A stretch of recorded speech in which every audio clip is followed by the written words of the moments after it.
Sa ibang balita naman, sa tulong po ng isang asset na bisto ng News 5 ang pagpupuslit ng toneladang chromite mula sa dalawang bayan sa Zambales. Ang nakita po sa video, isa ng Chinese ship na pinaglalagyan ng kargamento. Narito ang unang bahagi ng eksklusibong report mula kay Joel Gorospe.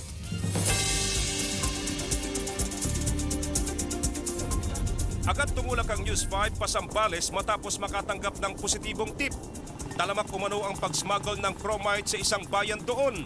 Ayon sa tip, nasa 300 dump truck ang labas-masok umano sa Palawig, Zambales, sakay ang toneladang chromite na galing raw sa mga illegal na small-scale na minahan sa Masinloc, Zambales.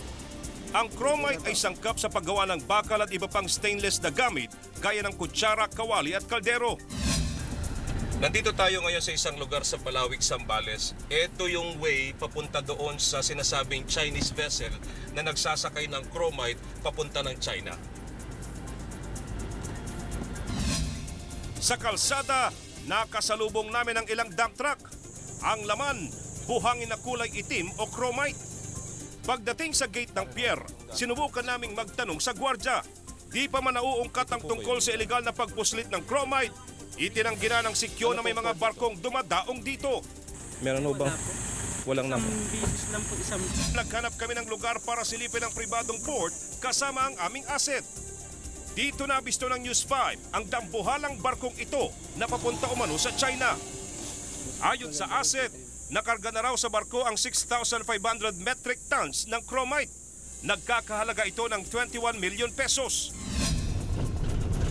Dinala rin kami ng asset sa isa pang pribadong pier sa bayan ng Masinloc.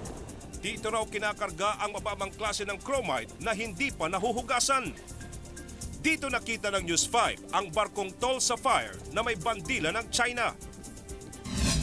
Agad naming tinawagan ng Bureau of Customs para malaman kung may clearance sa mga operator ng pier at kung may permit ang mga nasabing barko.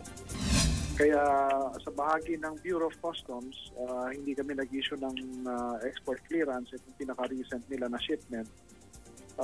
Ngunit ang balita namin o ang report sa akin ay naipalabas pa rin, no, sa pamamagitan ng paglayag ng barko kahit na hindi binigyan ng export clearance. Nangako ang customs na agad iimbestigahan ang talamak na smuggling ng chromite sa lugar at kung paano ito nahohokus-pokus palabas ng bansa. Joel Gorospe, News 5, Zambales.